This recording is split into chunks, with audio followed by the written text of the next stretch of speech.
Everyone, आज हम देखेंगे what is a slope. Slope is the study of rate of change of the output with respect to the input. आइए समझते हैं इसका मतलब। सपोज़ कीजिए कार्टेशियन प्लेन जिसका एक्सिस दे रखा है एक्स और वाई। हम इस पर एक कर्व ड्रॉ करेंगे वाई इक्वल टू 3x, जिसका ग्राफ कुछ इस तरह से आएगा, एक स्ट्रेट लाइन। अब स्लोप फाइंड करने के लिए हमें चाहिए दो पॉइंट्स। एक पॉइंट इमेजिन कीजिए इधर मान लेते हैं और दूसरा पॉइंट इधर मानते हैं। इसके कोऑर्डिनेट्स हम देते हैं 2,6 और इसके कोऑर्डिनेट्स हो जाएगा 4,12। ये हो जाएगा आपका x1 और ये हो जाएगा y1 और ये हो जाएगा x2 और ये हो जाएगा y2। अब स्लोप का फॉर्मूला होता है y2 minus y1 divide by x2 minus x1। हमारी y2 की वैल्यू है 12 और y1 की वैल्यू है 6 और x2 की वैल्यू है 4 और x1 की वैल्यू है 2। हम इसे सॉल्व करेंगे तो हमारा आंसर आएगा 6/2 जो कि आएगा 3। हमारा स्लोप आ गया 3।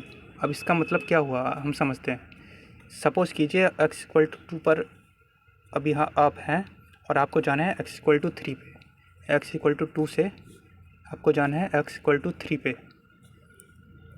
x इक्वल टू 2 पे आपके कोऑर्डिनेट्स हैं 2,6 और x इक्वल टू 3 पे आपको निकालना है y कोऑर्डिनेट।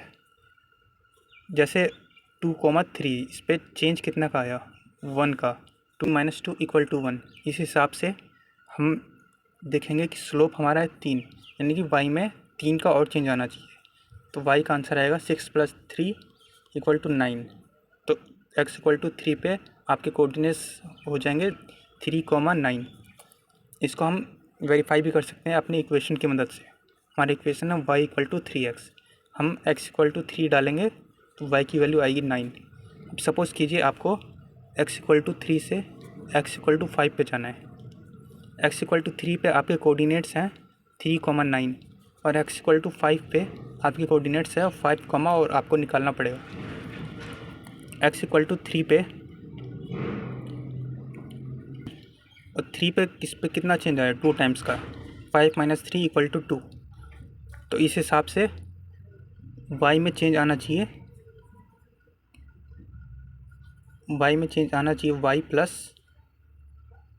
2 टाइम्स ऑफ 3 और हमारा y का वैल्यू कितनी है 9 + 6 इक्वल टू 15, 5,15। ये आ गया आपके कोऑर्डिनेट्स। इसको हम वेरीफाई भी कर सकते हैं y equal to 3x, y equal to 3, और x की वैल्यू है 5, तो हमारा आ जाएगा y इक्वल टू 15। स्लोप आपको एक चीज़ और बताता है, अगर आपके कर्व की स्लोप की वैल्यू 0 है तो इसका मतलब ये है कि आपका जो कर्व है वो एक्स एक्सिस से किसी भी तरीके का कोई एंगल नहीं बनाएगा, वो पूरा एक्स एक्सिस पे ही रहेगा। और आपके स्लोप की वैल्यू नेगेटिव है तो इसका मतलब है कि आपका जो स्लोप है वो 90 डिग्री से ज़्यादा एंगल बना रहा है आपके एक्स एक्सिस के साथ। और अगर आपके स्लोप की वैल्यू पॉजिटिव है तो इसका मतलब ये है कि आपका जो स्लोप है, आपका जो कर्व है वो एक्स एक्सिस से 90 डिग्री कम बना रहा है, 90 डिग्री से कम बना रहा है।